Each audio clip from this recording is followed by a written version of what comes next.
So this was really inspired by performing with Ableton Live.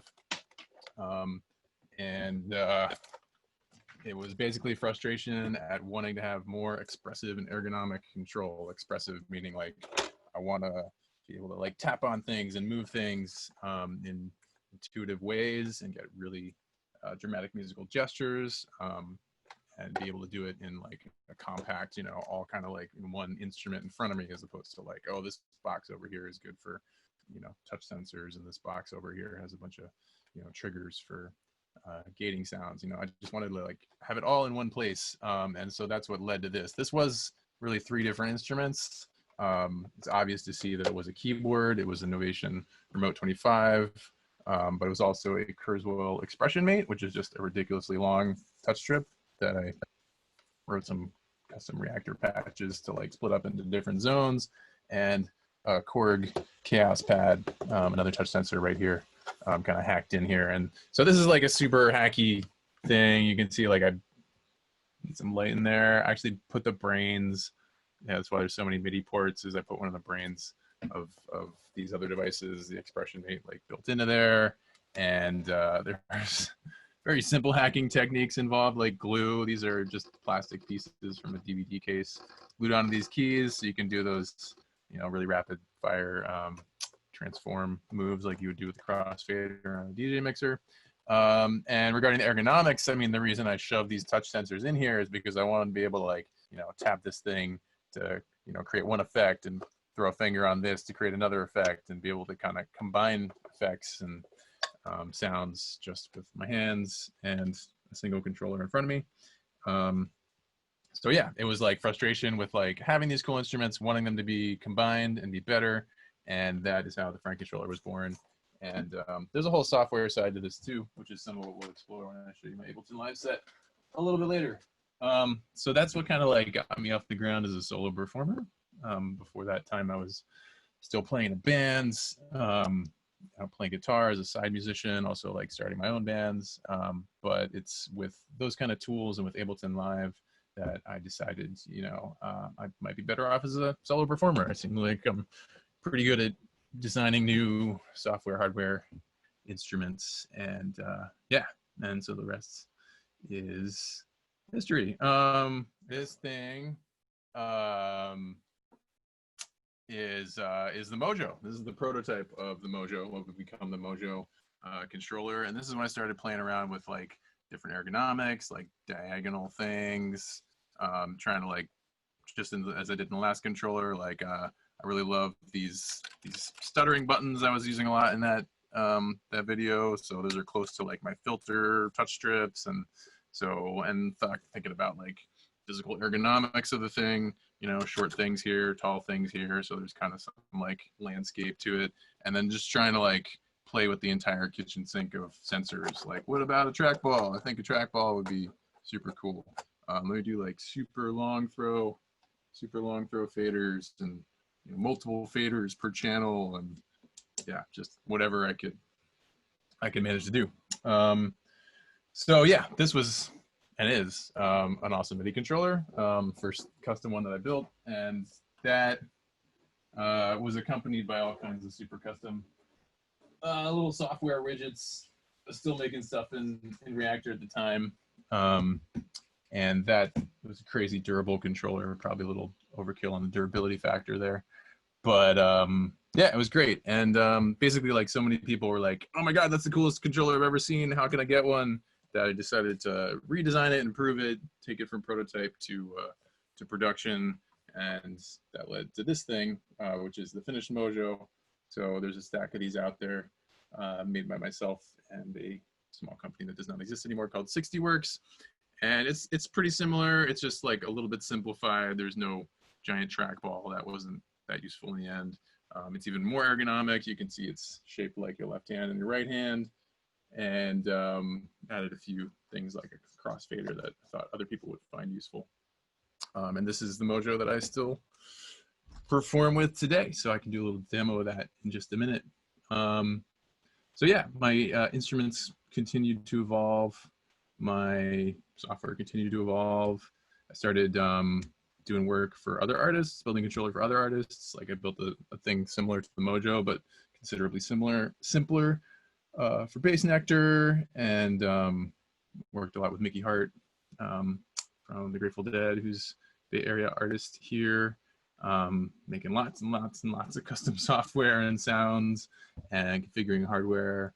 And yeah, artists like DJ Shadow, getting like a lot of what I do, and I can show you that later too, is like making little widgets and connecting things up, creating the glue to connect things together. So for Shadow, it was like getting his audio MIDI playback system that talked to this video playback system so that videos could be triggered in sync with the audio, and also like real-time video clips triggered like when he plays drums and stuff like that.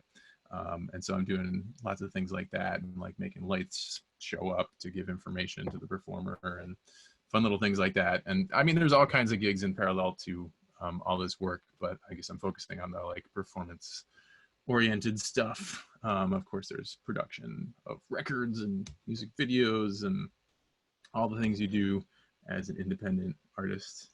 But that kind of leads me to where I am now as a performer, which is took a kind of another left turn when my newest album, 4-Track, came out. So that's all songwriting based. I got back into being a vocalist.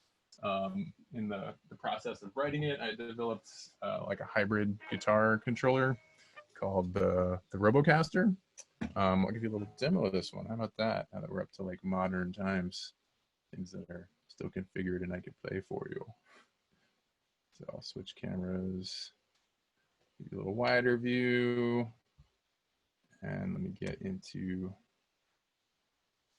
Ableton and turn this thing on. Cool. So this is a custom electric guitar that I made with Visionary Instruments. They make really, really awesome, super custom guitars. The kind of instruments of your dreams, if you will. And this was a collaboration between myself and them, based on the prototype that I made myself and kind of hacked together. And so this is the production model. So this is kind of equivalent to this finished Mojo here. Was made partially as a product for Visionary Instruments, and also as like a much finer instrument than I could produce by myself. So what is it? It's a MIDI controller built into an electric guitar. So I use pretty traditional electric guitar sounds. Nothing too special about that tone. But what's innovative about the way I play it is I use the controls built in the guitar to modify the sounds as you would with pedals on a guitarist's pedal board, but by playing them with your fingers, you can do lots of interesting things. So simple things like filters. Get a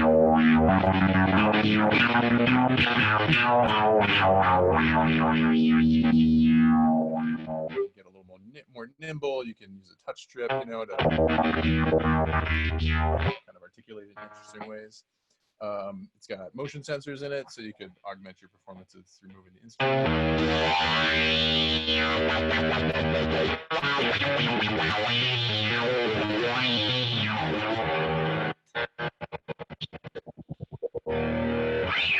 Easier to do that stuff standing up. And my favorite thing is to use these buttons on this joystick to control pitch, to do just really extreme pitch effects. Like,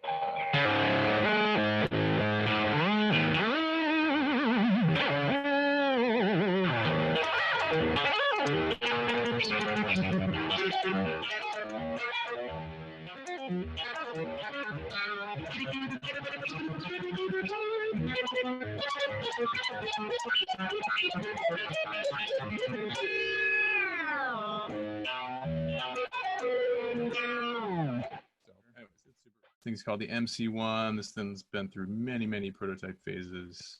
I'm actually going to turn off my talk mic.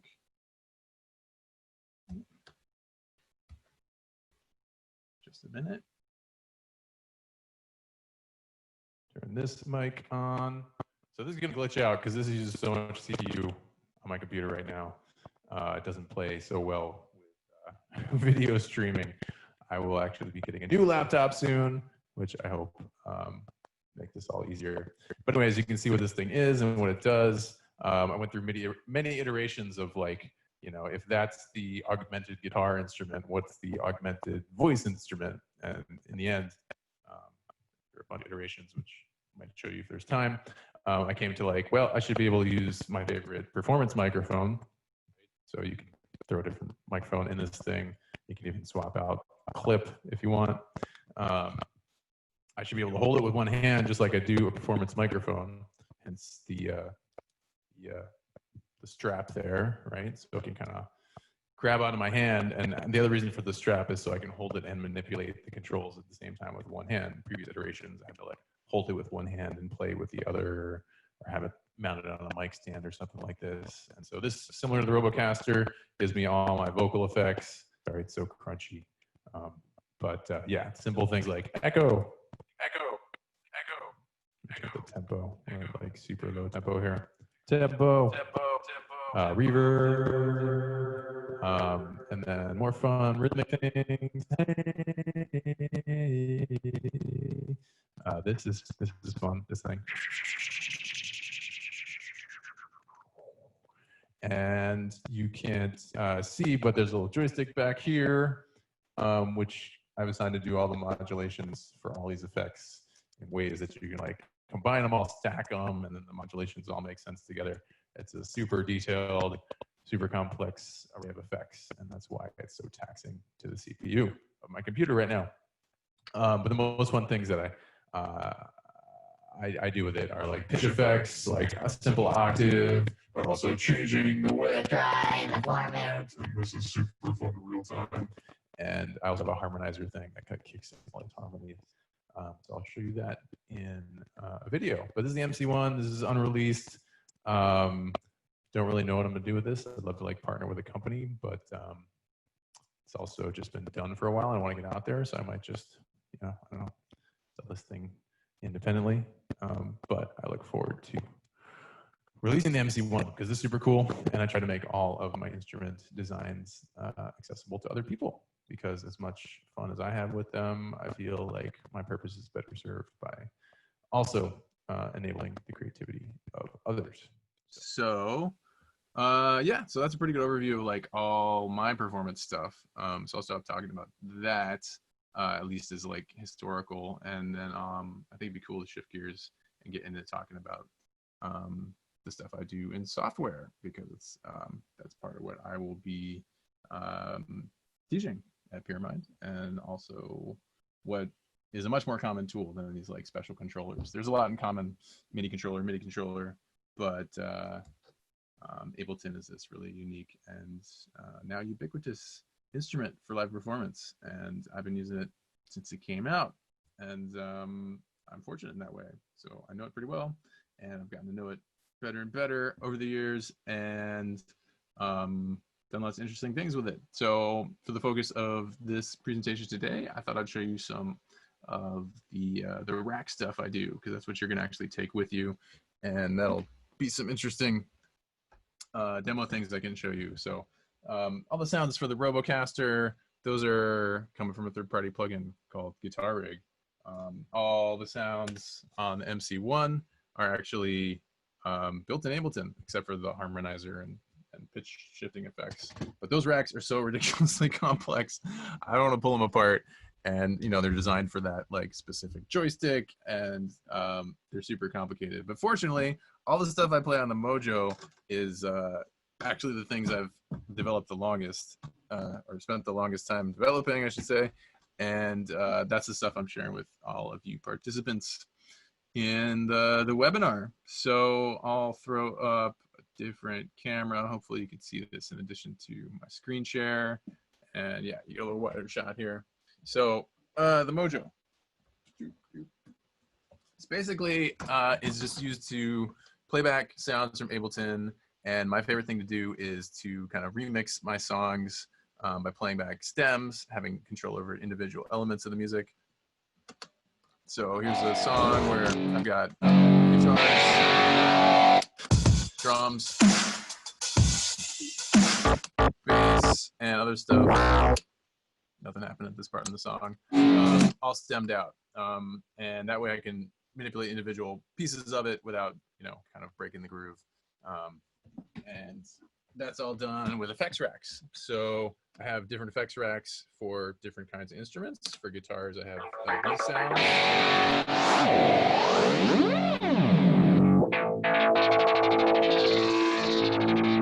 For drums, I have a different set of ideas.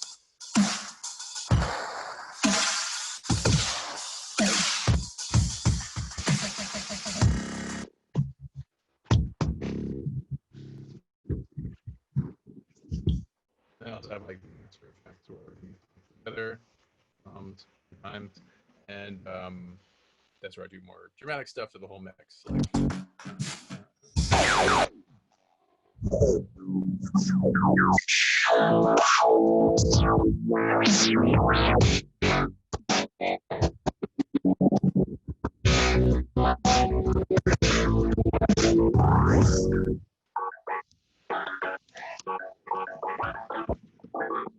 So that is kind of a quick demo of the stuff I'm giving you, is all those effects.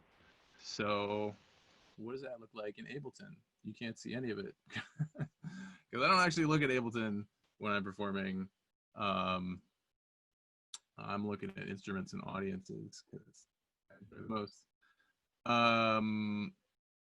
Let me show you some of those racks up close so you'll see what's going on. So here are the racks on that guitar channel, and there's a bunch of like extra little doodads.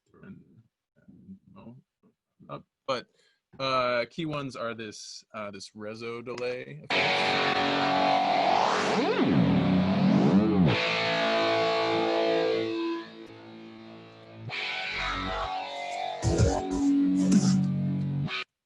I get some weird routing thing happening here. That's just a short delay with high feedback effect. It's auto filter effect here. I'm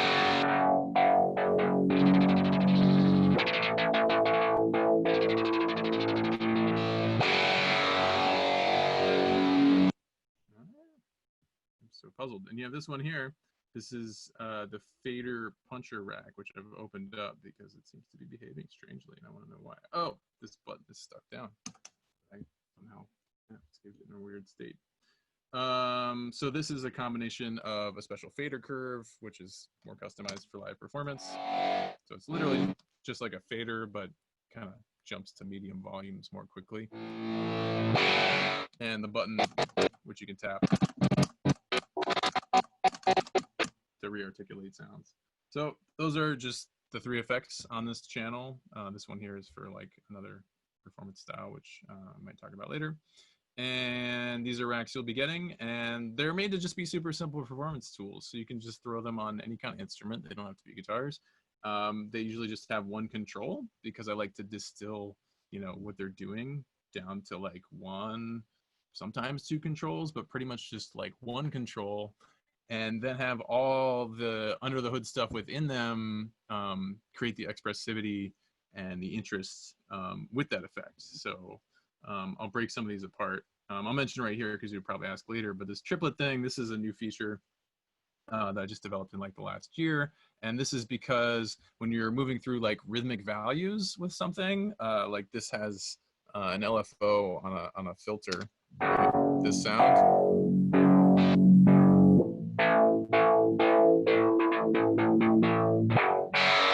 And when you're going through those rhythmic values and you're playing a song like this one that has kind of a swing feel, it's got like a 12/8 or a swing feel or a triplet feel, whatever you want to call it. When you hit some of those tuplet values, they just sound kind of weird and dissonant to me. So I set up a system where like I can just globally map this this triplet knob, and it's actually like kind of automated. So when I play a song like this one, this triplet thing turns on, and then all the values are matched with the rhythms of this song. So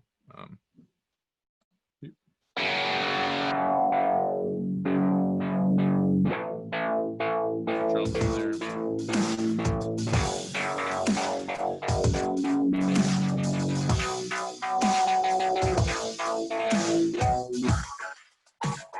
And if I have that off, you get some weirder.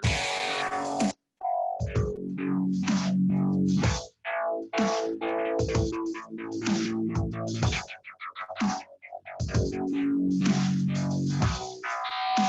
actually reversed. I think I had my mapping reversed. So apologies for that. That's the triplet one for this song. Anyways, that explains that. I'll break one of these open, just give you a little inside info. There's a couple different ways you can approach this whole like rack design idea, and I think we have a couple of contrasting examples. So here in this one, it's really just like one effect, essentially, this delay effect, and multiple controls within it are mapped to this one knob. This is called the macro feature. These 8 knobs here are kind of like patch points where you can map parameters within this rack to this one knob to create this kind of like ready to go intuitive mapping for someone else to use. So you can see when I twist this knob, yeah, there's 3 different controls. There's this chain selector, and then there's the delay time of the left and the right channels on the delay. So those are all mapped rather carefully using this mapping tool and these range settings that appear when you're in mapping mode up in the upper left-hand corner. So this is one approach. So basically what's happening when I twist this knob is it's quickly switching from 100% dry, essentially the effect is off, it's not on this, this chain within the rack, to 100% wet. You're hearing this effect. And then as you go further up, it's decreasing the delay time and therefore increasing the pitch of this resonating delay. And just so you can kind of watch it happening, I'll play that same sound again.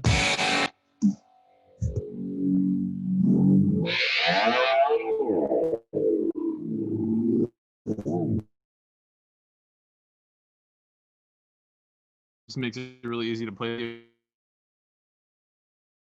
To the right or clockwise is more or more intense. To the left is less intense, and all the way left kind of turns the effect off. And I follow that standard with like all of knob and controller and zero when released.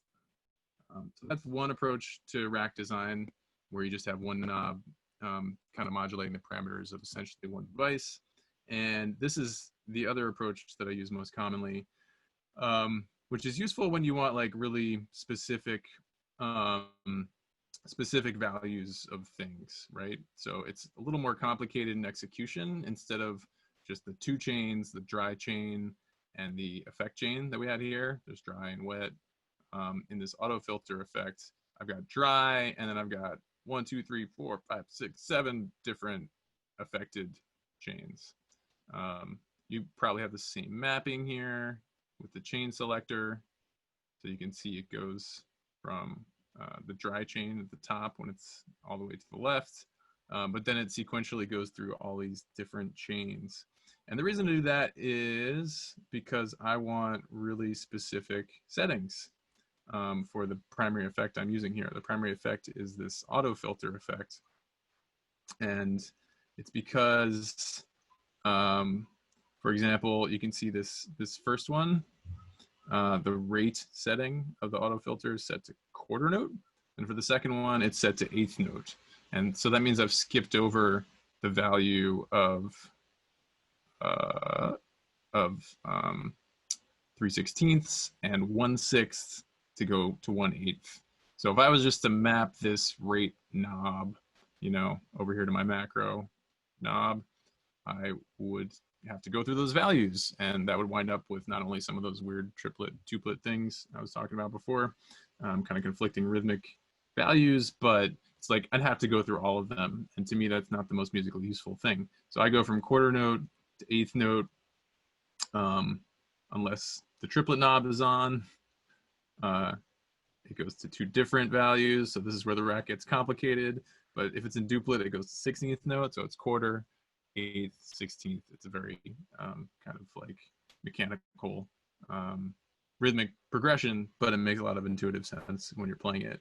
Then it goes up to 24th notes and even smaller values. And then at the very top, there's actually like a special extra mapping where it does change the rate knob, but at this point, it's like such high values, you just kind of hear it as like a, it becomes more like a tonal effect than a rhythmic effect. So I'll play this one real quick so you can see what it looks like as I go through these different chains in audio.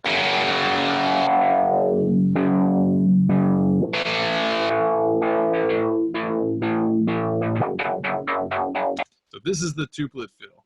It's working correctly now. I think I just had to reset this because I just ripped apart this set and put it back together in the last hour before the session here. So apologies for this confusion. That's what you don't want. So we'll turn Triplet on. That's what you do.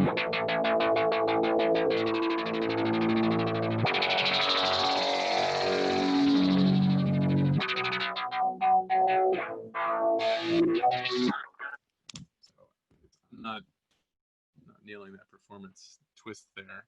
But point is, once you do all that crazy work, and there's a bunch of other settings to make in here, like the filter cutoff changes with each of these, and the resonance might change too. That's something I'll sometimes like crank up the resonance so the effect gets more intense. But the beauty of it is you collapse all this stuff, and all you really need to worry about is this one dial.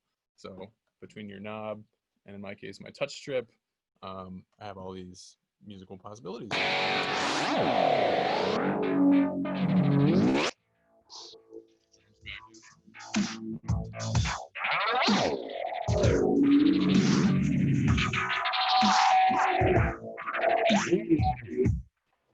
So anyways, those aren't my favorite. That's not my favorite sound, honestly. I think it's a poorly chosen sound.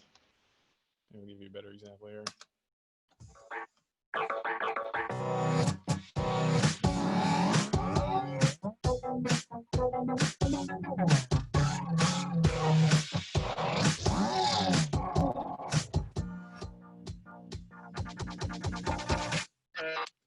Anyway, you get the idea. That is the essence of how all these racks are designed and how they work. And they're meant to be tools that once you've gone through the whole design process, you can just drop them into different points in your session, play around with them, see what instruments you like to apply them to.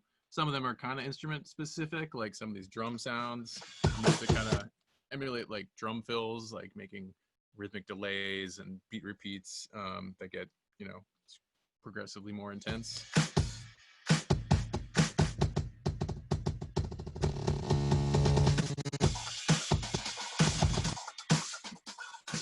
So,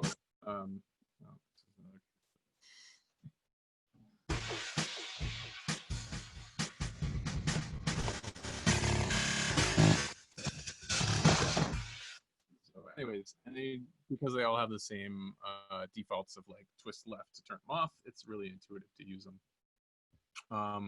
So yeah, and you can gang them together too. I don't know if that's happening. Oh yes, I've ganged two together. So this is my redux chorus effect and my drum pitch bend echo kind of layered together just to make a more dramatic effect.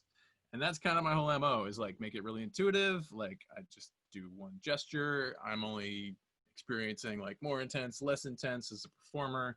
I also will have these kind of rules about, like, you'll see there aren't too many rhythmic effects on one channel. I'll take like a tonal effect and pair it with a rhythmic effect so that when I combine the two, they don't clash, complement each other. So these chains are chosen for a lot of different reasons, but in the end, they're just expressive and fun and ideally simple. Greg's asked me to do an overview of the session. Sure. I've actually cleaned it up, as I said. That's what I put more time into. So there aren't too many other doodads in here to make that confusing for you. So let's see, overview of this session. So what I won't show you are these first three tracks. These are basically like my original DJ. I call it my DJ set now because I have an obviously not DJ set. But embedded in these tracks and this group track are all those same sounds. So I can actually just instantly flip a switch and go back to playing all that mashup stuff that I used to.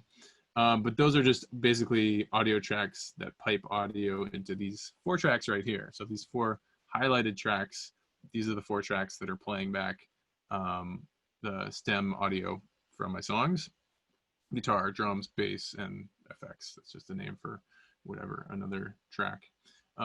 These red tracks here, Vox Live and Vox Harm, these are my live real-time vocal effects. So one is, you know, the audio channel with this crazy, enormous chain of effects I was alluding to earlier, controlled by the MC1. And there's this special harmony track because I love using this effect. I'm not an auto-tune person, but I am a auto harmony person in that I have these harmony tracks for all my songs so that like when I get to the chorus of a song, this will probably start glitching out, but it's so fun to demo. Let's see.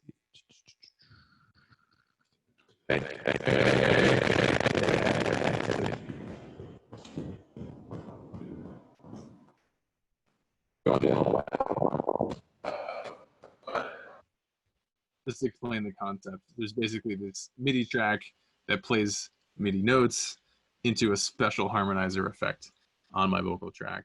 So they get copies of my voice that are auto-tuned to those specific pitches. And that to me is kind of a cool balance of like, oh, my upfront lead vocal is always dry, and you know, I still have to sing that one in tune or out of tune as I see fit. But I always have these background harmonies that just, you know, whatever lyric I'm singing, if I forget my lyrics, if I change my lyrics, or whatever note I'm singing, they kind of like are there right with me. So I love doing that. This is the live guitar track. This is the track that hosts simple things like a tuner, this guitar rig patch that I alluded to earlier. So this is like all the effects for the Robocaster.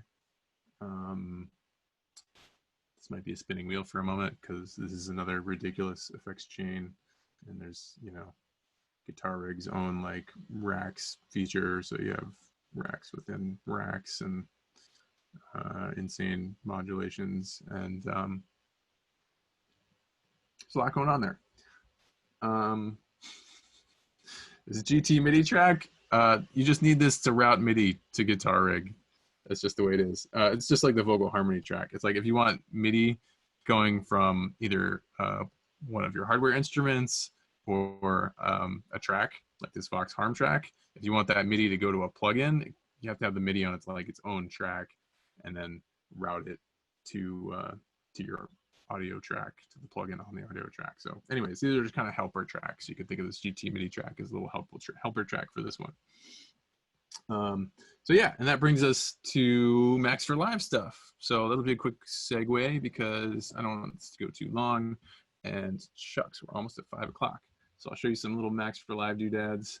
I don't usually use the term doodad, but it feels somehow appropriate today.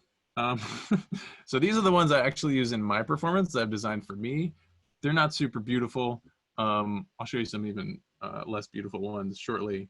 But they're little widgets to kind of hack Ableton and make it do the things that I've dreamed up that it can't do. And Max for Live has become the solution for that. It used to be Reactor for me a long time ago. There's lots of other great tools you can use out there, like CliffX, which I do use as well. But Max for Live is so well integrated with Ableton Live at this point that you can do great stuff with it. So, for example, I built this thing with a friend who's a much better Max programmer when I was early in my Max building career to make this thing called Setlist Fire. And this is the only kind of public Max for Live patch I have. So you can get this from maxforlive.com. And this basically lets you load text files with your set lists in them. So I can load a set list from, come on now, from Berlin in the summer, and hit reset, and everything turns fruity colors. And basically, it creates all these buttons based on the names in the text file and scene numbers that these songs start on. So the text file has just two things, like the name of the song and the scene number that it starts on. And the cool thing about that is I only ever edit the text file to like change the order of the songs in my set, but basically I can, you know, click on this button and then click on section 1. This is the beginning of the song. It's an intro. If I click on this button, it goes to the chorus usually.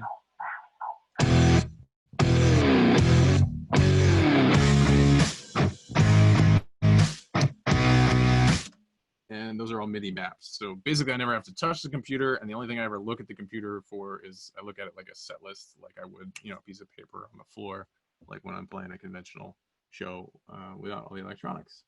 So this is one of the cooler, more elaborate ones. The other ones are really simple. This one just like resets the transport, and I won't get into why I do that, but it's basically like a segue between songs kind of thing. I use a click track in my ear.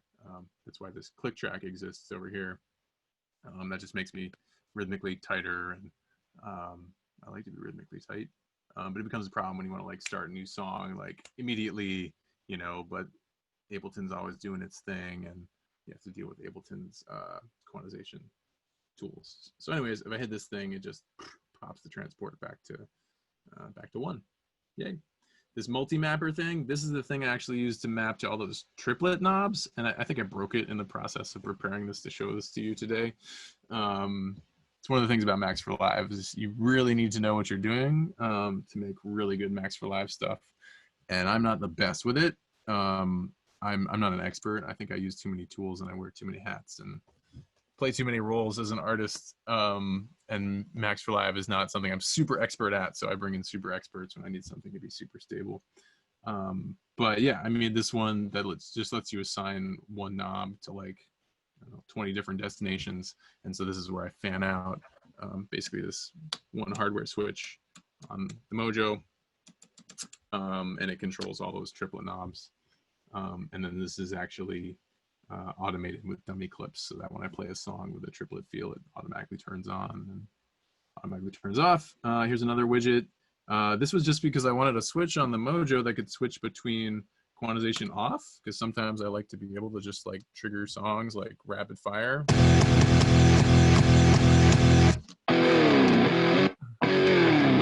And then sometimes I want it to start in sync with Ableton's clock, right? Because I'm like repeating a section or skipping ahead or whatever. It's really useful to use Ableton's quantization. So I just have a switch that switches between a 1-bar global quantization and no quantization. And those are the two most useful values for me. So I just wanted a switch that goes between those two. So I created that feature with this Max for Live device. And I also made these tempo bump buttons that you can see just increment the tempo or decrement the tempo by 1 beat per minute. That's another thing I just wanted on my controller. Increment, decrement, because sometimes you're playing a song and for whatever reason you're like, this feels too fast. I don't know what's going on. Maybe I haven't had my my English breakfast today, and you want to slow it down. So it's really nice to be able to just nudge it a little bit. And this thing lights up the logo on the Mojo with lights. That's another common thing I do, is just make lighting things. Like I wanted to make the lights on the Mojo light up, like kind of like a VU meter, you know, just playing sounds.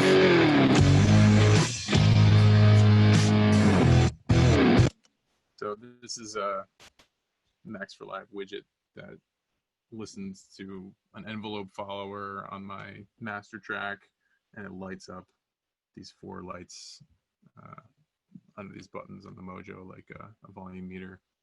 I've gotten good feedback from people. It shows they seem to like that.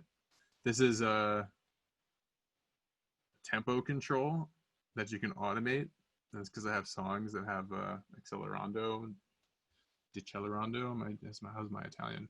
And I wanted to kind of control those with dummy clips, and that's what I've done here.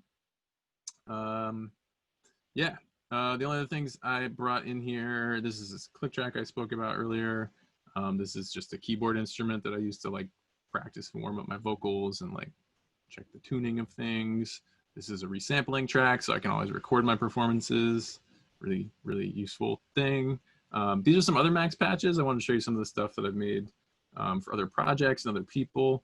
I don't have a ton of them in here. Some of them I can't even show you because they're like non-disclosure agreement kind of things.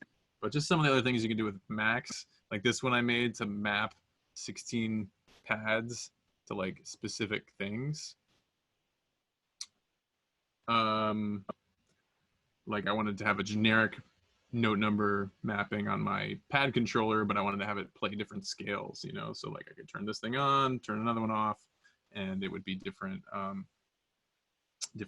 scales. how do I keep, oh, we're getting questions. Maybe we should move into question mode.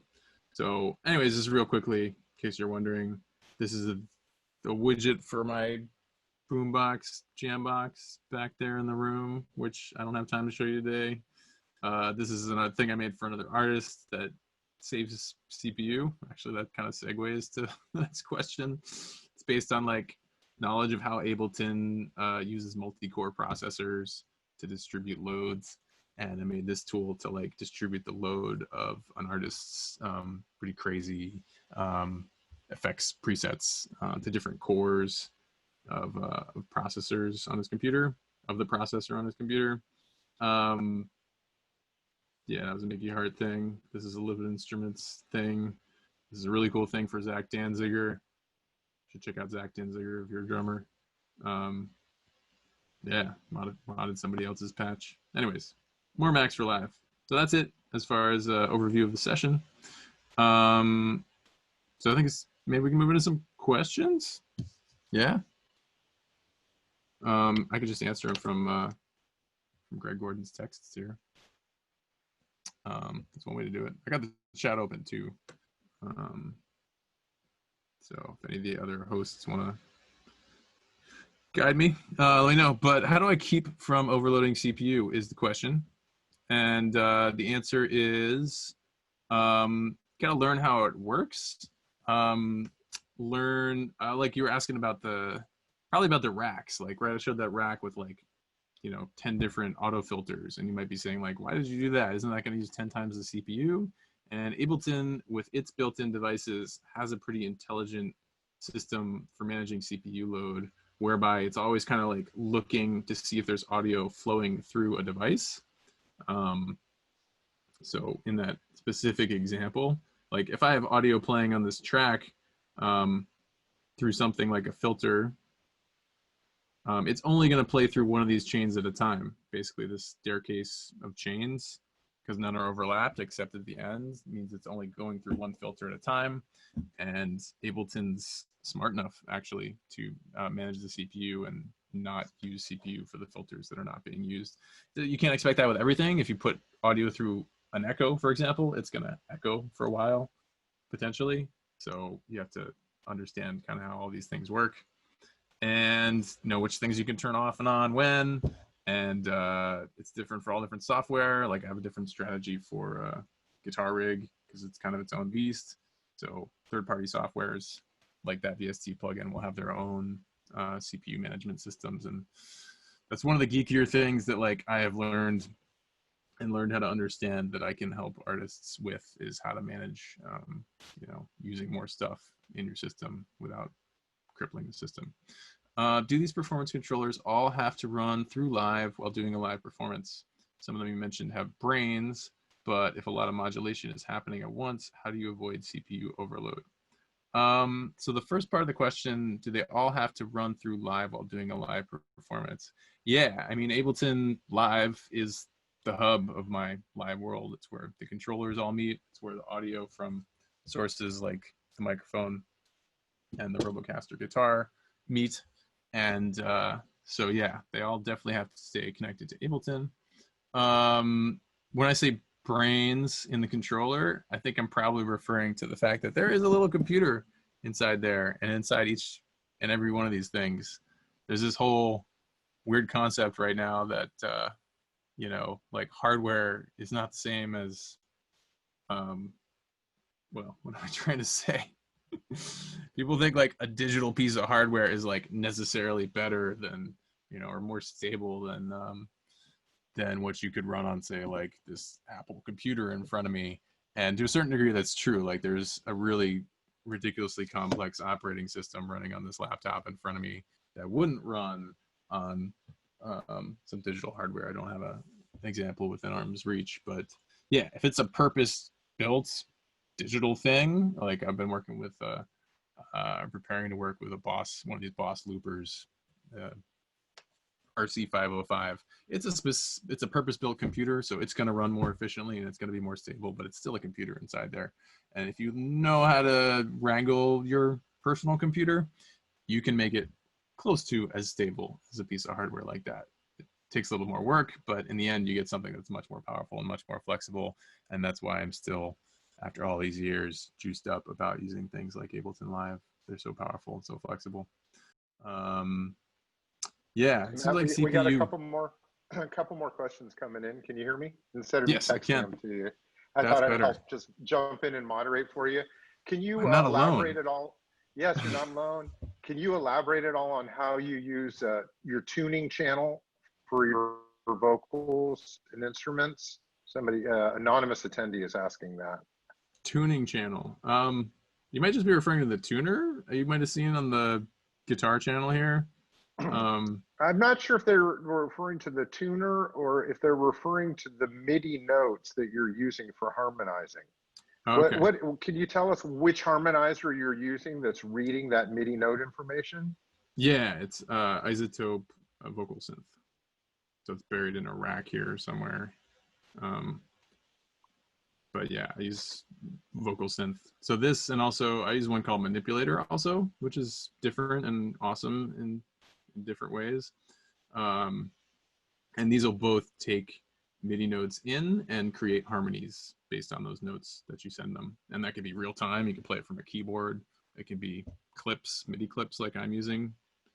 They just send MIDI into these things. And when you're singing or talking through them, you get copies of your voice. I'm going to ask you a question that I know other people are thinking too. In your live performance, are you using follow actions to go from scene to scene? Or are you live triggering your scenes? How does that work for you? Good question. I used to use follow actions. And that's actually how some of these songs are still set up. If I go back to like songs from Moldover 2.0, they might still have follow actions, or maybe I got rid of them. Yeah, I got rid of them. I got rid of them because basically, like, I'm a composer, a songwriter. I mean, I will have a section of a song that might loop because I want to like play an indeterminate length solo, or I want to like hype up the audience for this point in the song. So I'll do things like that, but it's pretty rare that like, I used to live trigger all my scenes. Then I did it with follow actions. So it happened automatically, but I could interrupt the process. And now I kind of do almost not the laziest thing, but I have it set up where I'll still have a stack of clips, as you see here. So this, let's do it with the drums, they're easier to see. So this is my song, Plastic Smile. This is the drum stem. I'll zoom out so you can see the whole thing. Oh crap, I don't want to zoom out for all of them. Okay, well, let's do it with the bass stem because it's already zoomed out. So this is the intro of the song. There's no bass. Let me get rid of these things to make it even easier. This is the intro. This is like the pre-chorus. This is whatever. I have it sectioned out into 8 sections that are like useful places for me to be able to like press play from. But in the course of performance, as you can see, it's just gonna play from wherever it is to the end of the song. And the main utility of this is like, if something happens in the middle of the song and I want to restart it from the middle, I can do that. And in rehearsal, when I'm practicing, say like a difficult guitar solo or some difficult vocal thing, I can like start from that difficult passage just by pressing play on this like 4th, 5th scene or whatever. So there's utility in having like a bunch of different play points within a song, but the follow action thing kind of isn't necessary unless you're doing a significant live rearranging of your songs. And I just like my arrangements too much. I don't want to do that. Need help with a mix, music theory, or production in Logic, Ableton Live, or Pro Tools? Book a mentor session with one of our knowledgeable industry professionals today at Pyramind.com.